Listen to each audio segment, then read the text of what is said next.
Elton, quer dizer então que você acha que a inteligência artificial está sofrendo tipo um break assim a nível global? Não sou eu não, cara, são os fatos. A gente teve na Europa a Meta, que é dona do Facebook, Instagram, WhatsApp, voltando atrás e não lançando o IA da Meta, que a gente chamou aqui de Chama Meta, Chama a meta. lá para os europeus, porque os reguladores de dados pessoais pediram várias informações. A gente teve a Apple, que fazia tempo que estava para entrar na inteligência artificial, falando que o Apple Intelligence lá não vai estrear não, vai demorar um tempo e talvez só no ano que vem. A gente teve gravadora processando empresas de IA que fazem música, ou seja, tem muitos fatos, tem muita evidência que mostram que está acontecendo um freio. Estão falando opa, parou, temos que conversar alguma coisa. Vamos ver como é que tá esse rolo. Vamos ver como é que tá esse rolo. Mas os casos não são similares, cada um tem uma certa especificação e vamos por partes. Tem uma questão que lida com dados pessoais, ou seja, é o que está acontecendo na Europa. O Facebook, o Instagram, o WhatsApp, por meio da Meta, informou que ia começar a treinar o seu modelo de inteligência artificial com dados públicos, que são dados que a gente como usuário deixa aberto. Você não, porque você não usa o Facebook, né? Mas usa o Instagram. Deixa aberto e a plataforma pode ver. Esses dados iam servir para dar aquela cor local, como gosta de dizer a Meta, para uma inteligência artificial que é treinada com dados meio frios, né?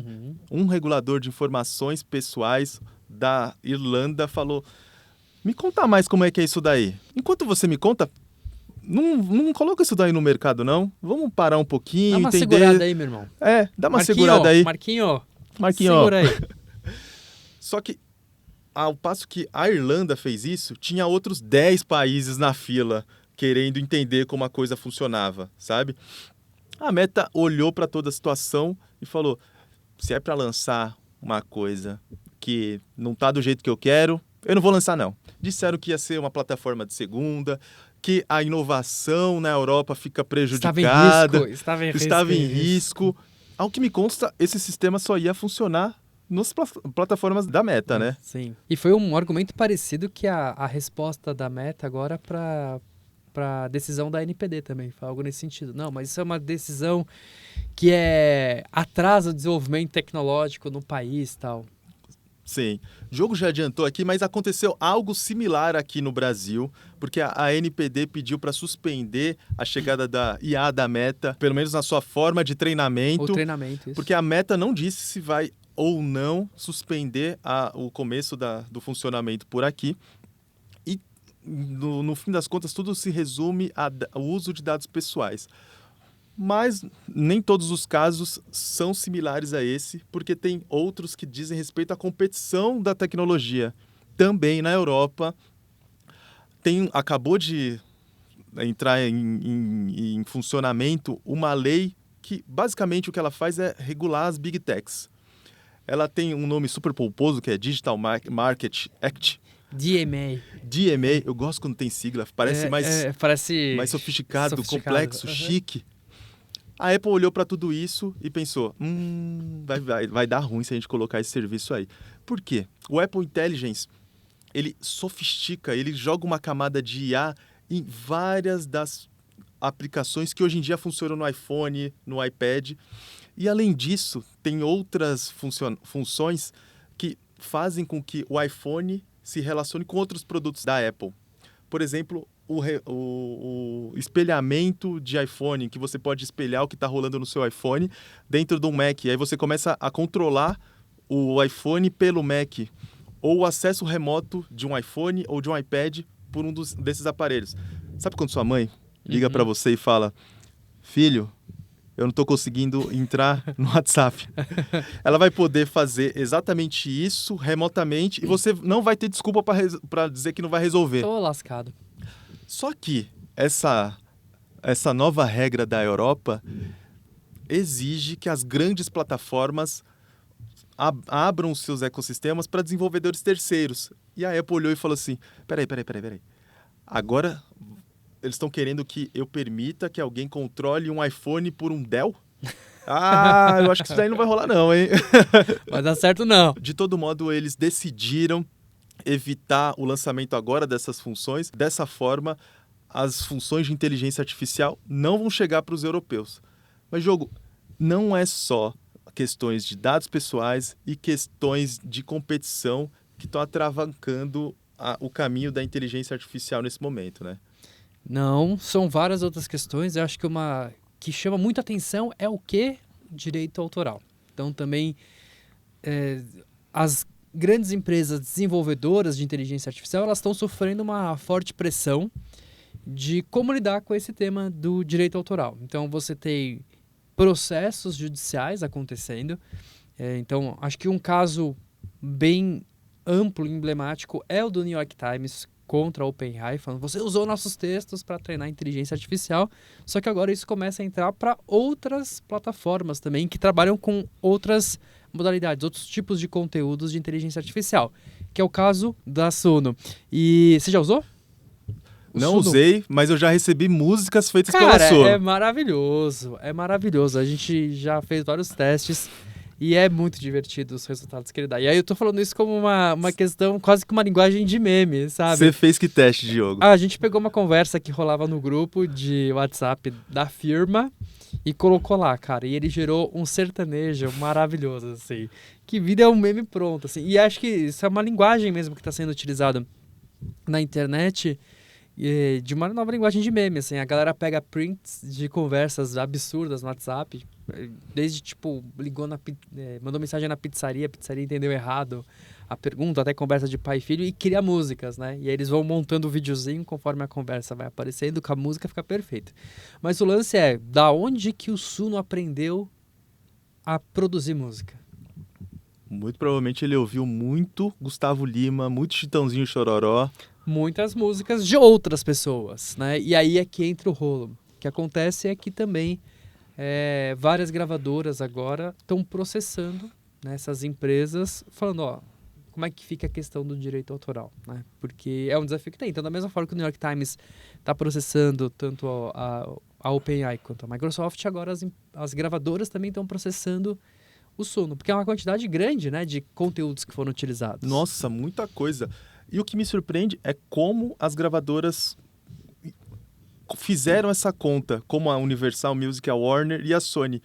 Pelo que foi divulgado do processo, essas 3 gravadoras detectaram que a Suno copiou 662 músicas. Não é tipo cerca de 660, 662 músicas. A Udio copiou 1.670 músicas. E o mais curioso é que a grana que eles estão pedindo por música. Sabe quando você tá no Spotify? Você paga o play ali? E você paga o play? Não vai ser aquele preço. São 150 mil por música copiada. Eu fiz uns cálculos aqui de padeiro. E só para Suno são 99 milhões de dólares. E para o Udio são 250 milhões de dólares caso essas empresas percam os processos na justiça. É grana, hein? Puta, é grana pra caramba. E aí se pensar também que... Bom, não sei como é que eles chegaram nesse valor. Quanto que é por música? 150 mil dólares. 150 mil dólares. Não sei como eles chegaram nesse valor, eu gostaria até de saber. Mas o fato é que também não dá para pagar por reprodução, né? Por reprodução você reproduziu uma vez e acabou. E aí você está usando para treinar uma inteligência artificial que vai ser comercial e que pode, né, no limite, concorrer com os próprios artistas dessas gravadoras, né? Então, exato. Essa é a grande dificuldade que tem, né? Então... como lidar com todas as questões. E a gente vê que isso foge muito mais de uma questão técnica só. Porque acho que se a inteligência artificial está sendo freada, né, barrada, como você colocou, brecada, é porque é uma nova tecnologia que surge e aí levanta vários debates, né, que foge da área técnica e começa a envolver, né, questões regulatórias, enfim. E para falar de questões regulatórias, a gente convidou uma das pessoas que mais entende disso no Brasil. É o Carlos Afonso Souza, CAF para os íntimos. CAF para os íntimos. Que é diretor do Instituto de Tecnologia e Sociedade do Rio de Janeiro, colunista de Tilt, professor universitário, enfim, diversas atuações e todas elas... Bom nome, né, para nos ajudar a esclarecer esses fatos regulatórios que estão acontecendo. Vamos falar com o Carlos sobre tudo isso. Oi, Elton. Oi, Diogo. Oi, CAF. Muito bom ter você aqui. Obrigado por participar do nosso podcast. Sem mais delongas, conta pra gente. Se não é um problema puramente técnico, o que está acontecendo para as IAs serem barradas? Qual que é a questão regulatória? É verdade, pessoal. Quando a gente olha para as diversas leis que se aplicam ao desenvolvimento e à disponibilização de sistemas de inteligência artificial, a gente tem que levar em consideração que o mundo inteiro, hoje em dia, discute essa questão. E que leis que foram pensadas para situações que não necessariamente tinham a inteligência artificial no radar, elas vão se aplicar à inteligência artificial. Então, por exemplo, na situação da Europa, é comum a gente pensar ali em pelo menos 2 leis. De um lado, o Regulamento Geral de Dados Pessoais, conhecido GDPR, e do outro lado, a Lei de Inteligência Artificial, o AI Act, que foi recentemente aprovado, mas ainda não entrou em vigor. Então, na Europa, a gente tem esse duplo olhar para a proteção de dados pessoais e uma legislação específica para a inteligência artificial. Mas é bom lembrar, e aí aterrissando a discussão no Brasil, que a gente pode falar também da aplicação do Código de Defesa do Consumidor, do próprio Código Civil, para regular situações que envolvem inteligência artificial. E aí, quando a gente pensa, mas poxa, por que pelo mundo afora a gente tem visto empresas enfrentando obstáculos com legislações bloqueando o desenvolvimento e o oferecimento de aplicações de IA? Acho que a gente pode olhar para o caso brasileiro e dali começar a tirar algumas conclusões. Por exemplo, quando a ANPD ingressa com uma medida preventiva para impedir que a Meta trate dados pessoais no treinamento de modelos de IA generativa, a autoridade brasileira levantou 4 argumentos. Primeiro é a inexistência de uma base legal para tratar esses dados. Base legal é o termo que a gente usa no direito para identificar o elemento que justifica, que motiva o tratamento de dados. E a nossa legislação, nossa LGPD, a Lei Geral de Proteção de Dados, elenca diversas bases legais que você pode utilizar para tratar um dado pessoal. O consentimento, uma obrigação regulatória, execução de um contrato e até os chamados legítimos interesses para você tratar os dados pessoais. Mas acontece que essa base legal dos chamados legítimos interesses, ela não se aplica aos chamados dados sensíveis.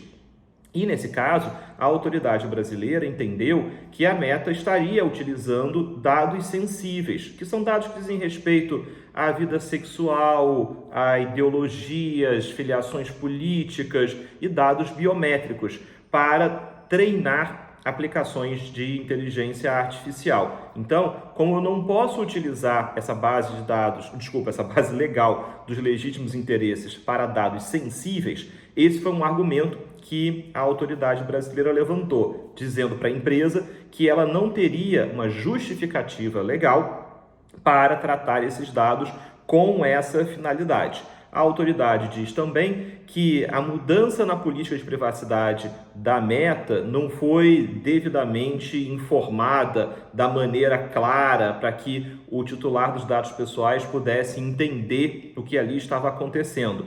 E faz uma comparação com a maneira pela qual isso se deu em outros países. Vale lembrar que esse argumento também apareceu na Europa, com a ideia de que essa mudança na política de privacidade ela precisaria ser informada de uma maneira bastante clara ao titular de dados pessoais. Um terceiro argumento que aparece aqui no Brasil é a quantidade de cliques que a pessoa tem que fazer para acessar esse formulário no qual ela poderia manifestar a sua recusa a ter os seus dados tratados para treinamento de IA generativa. E, por fim, a autoridade entende também que dados de crianças e adolescentes estariam sendo tratados sem autorização. Esse pacote de argumentos jurídicos aparecem aqui no Brasil, mas aparecem também ao redor do mundo. O que a gente vai precisar entender é como é que eu concilio essa proteção de dados pessoais com o desenvolvimento e a disponibilização de aplicações de inteligência artificial, em especial de IA generativa, que vai precisar de muitos dados para o treinamento dos modelos. Esses dados, vale lembrar, nem sempre são dados pessoais. Mas, enfim, essa é uma conversa em outro momento. Bom, pelo que o CAF falou, tem uma questão regulatória muito forte, mas é uma questão regulatória que está colocada pelas leis que a gente já tem hoje em dia, que não necessariamente tem a ver com o mundo da tecnologia. Eu fico me perguntando, e aliás, a gente nem precisa ficar se perguntando, é melhor perguntar para o CAF. CAF, e quando as leis que de fato regulamentam a inteligência artificial entrarem em cena, seja no Brasil, onde a coisa ainda está tramitando no Congresso, ou quando ela entra efetivamente para valer na Europa, que já tem uma lei? Como é que tudo isso vai funcionar? Olha, pessoal, o pote de ouro no final desse arco-íris é tentar entender como é que você acha um equilíbrio entre legislações que vão procurar proteger direitos e, do outro lado, como é que você cria um ambiente que seja propício à inovação, ao desenvolvimento de aplicações de inteligência artificial. O que é certo é, o que a gente vê hoje nas legislações que vão sendo estudadas ou mesmo já aprovadas ao redor do mundo, é que o desenvolvimento de aplicações de inteligência artificial vai passar por uma análise sobre qual é o risco envolvido nessa aplicação e, a depender desse risco, existe aqui um ônus regulatório mais ou menos pesado. E aí, traduzindo o que é risco regulatório, é a quantidade de relatórios, de auditorias, de análises que a empresa vai precisar fazer antes de colocar o seu produto na rua e, ao mesmo tempo, também mudanças que podem ocorrer no seu regime de responsabilidade caso alguma coisa saia errado e esse produto ou esse serviço venha a causar dano. Agora, estou dizendo que esse equilíbrio ele é bastante delicado porque, de uma certa maneira, todo mundo quer ser o campeão da inteligência artificial. A gente vive hoje uma corrida em que diferentes países procuram chegar numa situação de predominância sobre inovação na área de inteligência artificial. E, de certa maneira, é importante a gente perceber que o direito, as leis, as decisões judiciais vão ter um papel a desempenhar dentro desse contexto. Podem tanto impulsionar um ambiente de estímulo à inovação, como podem falhar em acertar esse equilíbrio entre como é que eu exijo algo das empresas que desenvolvem essa tecnologia e, do outro lado, como é que, de certa maneira, pode também criar um espaço amplo de maneira demasiada e que vai deixar a descoberto a proteção de determinados direitos. De modo muito especial, me parece que esse debate vai acontecer na fronteira entre proteção de dados pessoais e inteligência artificial. O que a gente viu já no Brasil com a atuação da ANPD, a ANPD, que é uma autoridade nacional de proteção de dados pessoais, é como quando você olha o treinamento de aplicações de IA, você vai precisar se valer de dados. Esses dados podem ser dados pessoais. Então, de certa medida, as autoridades de proteção de dados pessoais pelo mundo afora poderiam começar a entrar nessa discussão e começam a ingressar nessa discussão. Mas aí existem algumas armadilhas que a gente precisa ver. Primeiro, é entender que uma série de aplicações de inteligência artificial não usa só dados pessoais. Então, como é que eu separo o que é de competência das autoridades, dos xerifes de proteção de dados pessoais de um lado e o que não é de competência dessas autoridades, vai ser algo bastante delicado para a gente analisar para o futuro. E também, acho que por fim, vale a gente prestar bastante atenção sobre o fato de que inteligência artificial vai estar embarcada na nossa vida da hora que a gente acorda à hora que a gente vai dormir. Quer dizer, isso porque eu não estou falando ainda das aplicações que vão mapear nossos padrões de sono. Então, quem sabe, nem mesmo dormindo, a IA vai deixar a gente em paz. Mas o fato é que a inteligência artificial vai estar no nosso dia a dia cada vez mais. Então, regular sobre inteligência artificial é regular sobre tudo, é regular sobre todas as atividades. E, de certa maneira, isso faz com que a gente tire um pouco da nossa análise essa ideia de que regular sobre inteligência artificial é regular sobre um setor específico. Nada disso. Quando a gente fala de IA, a gente está falando de IA na educação, na saúde, no transporte, na infraestrutura, no nosso dia a dia. Por isso que esse olhar, essa fronteira entre direito e inteligência artificial é tão importante. Bom, volto para vocês, pessoal. Ô, Caf, muito obrigado. Nada como falar com quem entende, hein? E para mim ficou muito nítida a ideia entre direito e a intersecção com o mundo da tecnologia. E o que fica mais patente é que a inteligência artificial está em todos os aspectos. Tá em todas as dimensões da nossa vida. E por isso que se discute até mesmo sobre como se deve acontecer esse processo, né, regulatório. Então, a gente vê, por exemplo, o AI Act, né, como uma lei maior, mas, por exemplo, você vê outros lugares que querem fazer algo mais setorial. Então, eu acho que os Estados Unidos vai muito por esse caminho, sabe? Então, eles estão propondo uma lei da inteligência artificial, sabe? O marco regulatório da inteligência artificial, mas a ordem executiva do Biden pede para que cada setor, né, produza evidências sobre quais são os benefícios, as vantagens e aí também os riscos. E aí que eles possam, então, criar políticas públicas de um uso mais assertivo da tecnologia, por exemplo, na educação, na saúde, e também que promova algumas regras, né, trazendo regulações, regulamentações específicas em cada setor, né? Pode ser uma estratégia interessante. Qual